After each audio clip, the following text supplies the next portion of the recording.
उत्तर प्रदेश की दिन भर की बड़ी खबरों में आपका स्वागत है। शुरू करते हैं फटाफट न्यूज। महाकुंभ भगदड़ पर सुनवाई से सुप्रीम कोर्ट का इनकार, कहा घटना दुर्भाग्यपूर्ण, हाई कोर्ट जाएं। याचिका में श्रद्धालुओं की सुरक्षा के लिए गाइडलाइंस की मांग। सुप्रीम कोर्ट ने सोमवार को प्रयागराज महाकुंभ में श्रद्धालुओं की सुरक्षा के लिए गाइडलाइन जारी करने की मांग वाली जनहित याचिका पर सुनवाई से इनकार कर दिया। कोर्ट ने याचिकाकर्ता को इलाहाबाद हाई कोर्ट जाने का निर्देश दिया।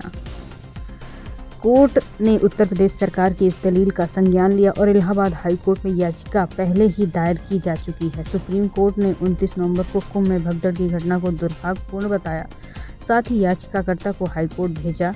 दरअसल कुंभ में भगदड़ को लेकर सुप्रीम कोर्ट में वकील विशाल तिवारी ने जनहित याचिका दाखिल की। इसमें देश भर के श्रद्धालुओं की सुरक्षा के लिए दिशा निर्देश और पालन कराने का मांग किया गया था। मौनी अमावस्या पर 28-29 रात की करीब 1:30 बजे संगम नोज पर भगदड़ मची थी।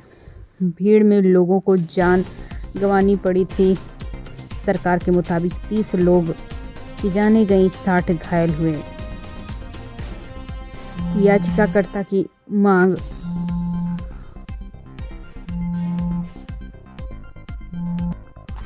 अयोध्या सांसद बोले, मुझे कुत्ता बना दिया, कुत्ते की पूंछ बताया। मिल्कीपुर में अखिलेश के सामने फिर रोए अवधेश प्रसाद। अयोध्या सांसद अवधेश प्रसाद सोमवार को अखिलेश यादव के सामने रो पड़े। मिल्कीपुर के चुनावी रैली में उन्होंने सीएम योगी के बयान पर पलटवार किया है। सांसद ने कहा, वो सीएम योगी कहते हैं हम बदला लेंगे। आखिर किस बात का बदला लेंगे? दलित बेटी की जान जाने का।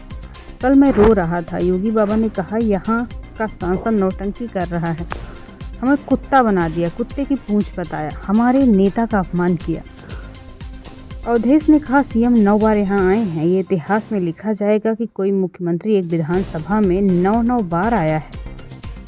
मेरा कलेजा फट रहा है। ये मर्यादा पुरुषोत्तम की धरती है। हमारी बेटी कोरी समाज से है। अगर मैं फोटो देख लेता हूँ तो मेरा कलेजा फट जाता है। ये कोरी समाज की बेटी का सवाल नहीं, बेटियों का अपमान हुआ है। जेसीबी लगाकर बेटी को दफनाया। आज जिस तरह हमारी बेटियों के साथ हुआ, वो हिंदू जेसीबी से उसे दफना गया, उसके रोते हुए चेहरे को कौन भूल सकता है। अखिलेश बोले, कैसे योगी, आंकड़े छिपाए गए हैं। अयोध्या में कहा, सांसद रोए, उधर अपराधी गिरफ्तार, दलित बेटी को न्याय दिलाया। सपा प्रमुख अखिलेश यादव ने मिल्कीपुर में चुनाव रैली की। इस दौरान अवधेश प्रसाद सपा प्रमुख के सामने रो पड़े। इस पर अखिलेश ने कहा, मैं दर्द समझ सकता हूं। हमारे सांसद ने जहां अपना एक आंसू गिराया, पुलिस भागकर अपराधियों को पकड़ लाई, इसलिए उन्होंने उस बेटी को न्याय दिलाया। महाकुंभ में कोई भाई को, कोई बहन को खोज रहा है। सरकार आज भी मरने वालों का आंकड़ा साफ नहीं बता रही है। लापता लोगों की जानकारी नहीं दी जा रही है। लोग वस्त्र से नहीं, विचार से योगी होते हैं। जो सत्य के रास्ते पे चलते हैं वो योगी होते हैं। वो सत्य को छिपाए वो कभी योगी नहीं हो सकता। मृत्यु सबसे बड़ा सत्य है, लेकिन कुछ लोग मृत्यु को भी झुठला रहे हैं। मैं कहता हूँ कि अगर आप सत्य के रास्ते पे हैं तो कम से कम मरने वालों की जानकारी तो दीजिए। किसी ने अपने रोने की रिकॉर्डिंग कराई। मिल्कीपुर के हैरिंगटनगंज के किसान इंटर कॉलेज मैदान में अखिलेश ने कहा, किसी ने अपने रोने की रिकॉर्डिंग कराई। सोचो, एक न्यूज एजेंसी ने रिकॉर्डिंग की थी। एक बार तो उन्होंने कैमरे के सामने ऐसी बात कही, मैं भी नहीं कह सकता हूँ। मिल्कीपुर का चुनाव जनता बनाम शासन है। अखिलेश ने कहा, मिल्कीपुर का चुनाव ऐतिहासिक होने जा रहा है। वैसे पिछले उपचुनाव के साथ चुनाव होने चाहिए। महाकुंभ का अंतिम अमृत स्नान, 40 तस्वीर, नागाओं ने लहराए त्रिशूल तलवारें, किन्नर अखाड़े ने किया संगनाद, संगम तट पर जनसैलाब। महाकुंभ में तीसरा और अंतिम शाही स्नान जारी है। शुरुआत अखाड़ों ने की। नागा सन्यासी त्रिशूल तलवारें लहराते संगम पहुंचे। किन्नर अखाड़े ने स्नान के वक्त शंखनाद किया। अब तक 81 लाख भक्त डुबकी लगा चुके थे। इसमें विदेशी भी शामिल थे। संगम पर जुटी भीड़ पर ड्रोन और हेलीकॉप्टर से निगरानी की जा रही थी। मेला क्षेत्र में बड़ी संख्या में सुरक्षा बल तैनात है। संगम तट पर पेट्रोलिंग, नावें, गोताखोर तैनात हैं। घुड़सवार पुलिस भी गश्त लगा रही है। संगम के एक हिस्से में आम श्रद्धालुओं ने स्नान किया, दूसरे हिस्से में नागा साधुओं ने स्नान किया।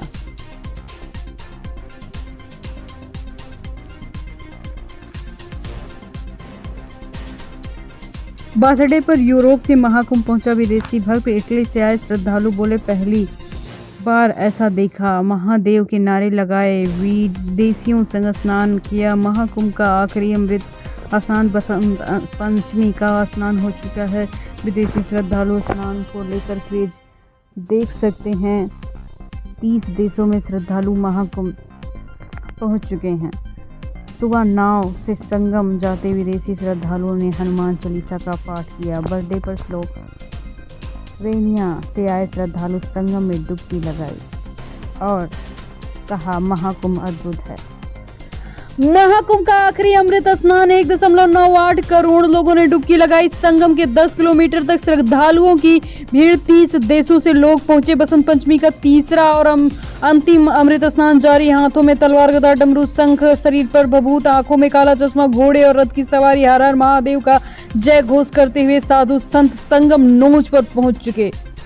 सबसे पहले पंचायती निरंजनी अखाड़ा के संत संगम पहुंचे, फिर जूना अखाड़े के किन्नर अखाड़े के अमृत स्नान करते हैं। अब से 13 से 10 अखाड़े स्नान कर चुके हैं। संतों का आशीर्वाद लेने के लिए लाखों श्रद्धालु संगम पर हैं। लोग नागा साधुओं के चरणों में रज लगाए बैठे हैं। 30 से ज्यादा देशों के लोग अमृत स्नान देखने के लिए पहुंचे हैं। हेलीकॉप्टर से संगम पर 20 कुंटल फूलों की वर्षा हुई है। संगम जाने वाले सभी रास्तों पर 10 किलोमीटर तक श्रद्धालुओं का रेला है। प्रयागराज जंक्शन से 8 से 10 किलोमीटर पैदल चलकर लोग संगम पहुंच रहे हैं। भीड़ को देखते हुए लेटे हुए हनुमान मंदिर को बंद कर दिया गया है। मेला क्षेत्र के सभी रास्ते वन वे हो चुके हैं।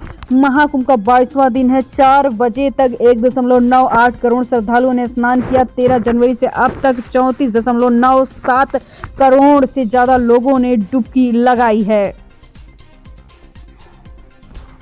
यूपी में आज से 5 दिन बारिश। 20 शहरों में घना कोहरा। सबसे ठंडा अयोध्या प्रयागराज में पारा 30 डिग्री। मार्च जैसी गर्मी। फरवरी में यूपी में मौसम बदल रहा है। पश्चिमी उत्तर प्रदेश के कुछ जिलों में हल्की बारिश की संभावना है।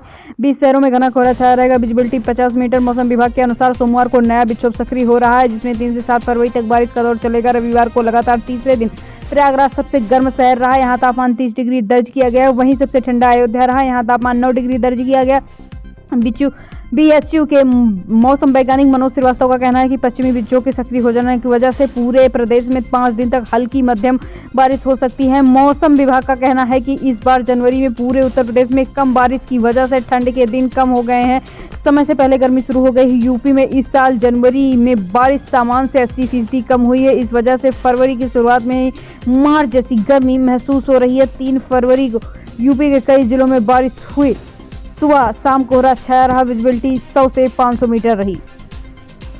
मिल्कीपुर में मायावती का वोट बैंक तय करेगा जीत हार। योगी के 6 दौरे से बीजेपी मजबूत। बेटियों के मुद्दे पर सांसद ने खेला आंसुओं का दाव। हम बेटी की इज्जत बचाने में नाकाम रहे। इस मुद्दे को मैं लोकसभा में उठाऊंगा। न्याय नहीं मिला तो मैं इस्तीफा दे दूंगा। इतिहास क्या कहेगा। हे राम।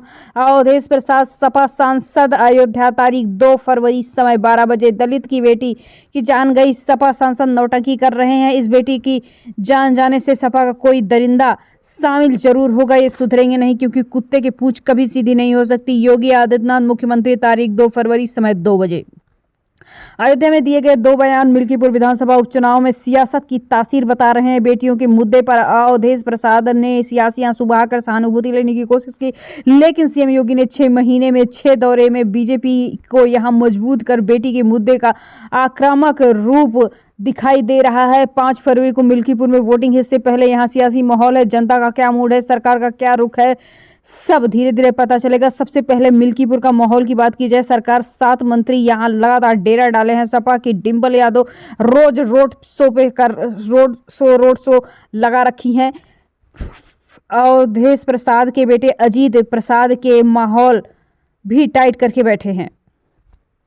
अमेरिकी डिजाइनर ने यूपी के लड़के से शादी रचाई। जयमाला डालकर एक दूसरे को अंगूठी पहनाई। 7 फेरे लिए फेसबुक से हुई थी मुलाकात। अमेरिका के कैलिफोर्निया में रहने वाली थी वो कुशीनगर के किशन निषाद से शादी के बंधन में बढ़ चुकी हैं। रविवार रात दोनों एक दूसरे को जयमाला पहनाते हैं। दोनों की मुलाकात सोशल मीडिया पर लॉकडाउन के दौरान 2021 में हुई थी। फिर उन दोनों की बातचीत शुरू हो गई। इस दौरान दोनों को प्यार हो गया। कोरोना के बाद 2021 में किशन से मिलने थुई भारत आई। दिल्ली में मुलाकात हुई। फिर दोनों ने शादी करने का फैसला किया। इसी शादी को दोनों परिवारों ने मंजूरी दे दी। पहली बार पत्नी ने स्टेज पर दूल्हे को पीटा। झांसी में पुलिस वर वधू को थाने ले गई। तलाक के पेपर देखे, फिर कराए 7 फेरे। 6 महीने पहले सगाई हुई थी। रविवार को शादी हो रही थी। मैं स्टेज पर दुल्हन का इंतजार कर रहा था, तभी मेरी पत्नी सारिका अपने घर वालों के साथ आई। मेरे साथ मारपीट करने लगी। बचाने मेरे परिजन जब आए तो उनको भी पीटा। लोगों से बोली ये शादीशुदा होते हुए भी दोबारा शादी कर रहा है। पुलिस हम लोगों को थाने ले गई, वहां तलाक के पेपर दिखाए। इसके बाद पुलिस की मौजूदगी में शादी हुई। ये बात झांसी के हंसारी निवासी दूल्हे दिव्य प्रकाश विक्रम ने कही। एडवोकेट विक्रम ने बताया, मैं बारात लेकर पहुंचा, कुछ रस्में हो चुकी थी, इसके बाद जयमाला होनी थी। इसी दौरान पहुंची मेरी पहली पत्नी ने हंगामा मचा दिया।